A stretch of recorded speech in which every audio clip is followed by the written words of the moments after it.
Piedad, you know that we worked with you all last year on the water thing, and we all got almost to the point of getting up in arms. And I want to express my opinion, and I might step on a few toes today.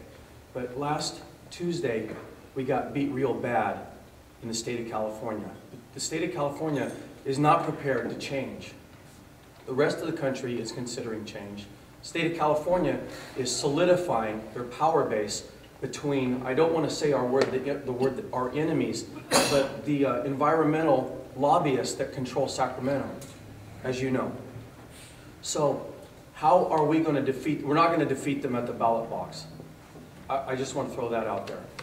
So how can we defeat them? And this is my thought. We've got to threaten them, but we don't have much to threaten them with. We can't threaten them with money, they have more money. Okay?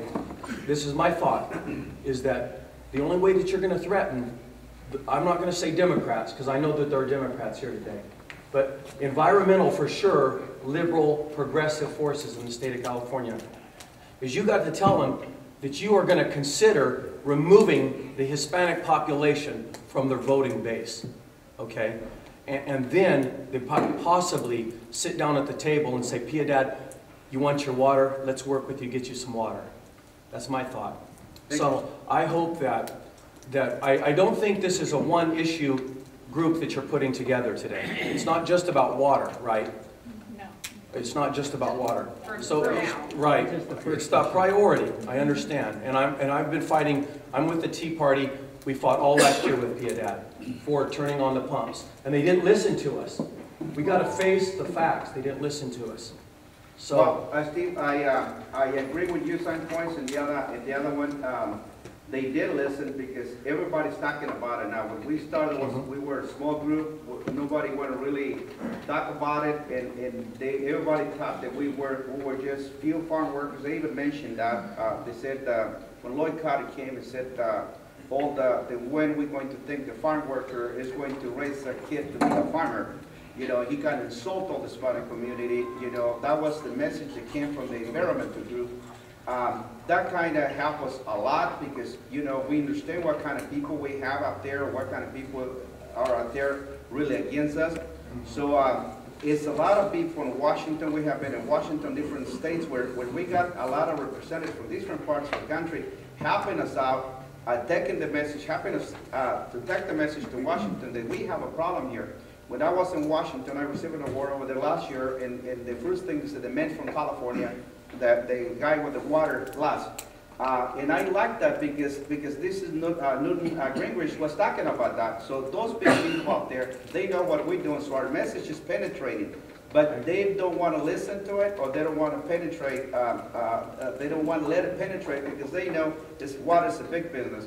So in the issues here, yeah, we're going to work on a lot of different issues in different parts of the country, different parts of the state. In this case, we focus on the water, like I mentioned earlier. Maybe we're going to focus on different things in different parts of the country. And you know, we appreciate that you guys kind of got to unite with us on the water issues, and you know, we probably don't agree on some other things, right, Steve, which we understand. But in the water, we know that's hurting every color, every, you know, tall and short, and it's hurting everybody in the valley. So that's why we concentrated so hard on the water issues, and that's where we are open to all the other organizations that want to come in to focus on the same message. If they don't listen, I think a lot of the representatives of the politics, they didn't listen this time because they knew that we were there. And they know a lot of them, they were almost losing their seat, or they're going to lose their seat because they didn't get the job. So they are listening, and they are going to put attention because we're not stopping. Right. This is you know, now I feel a lot more secure because we're not alone anymore. We used to feel, 3 years ago, I used to feel like we were a small group, like we were alone.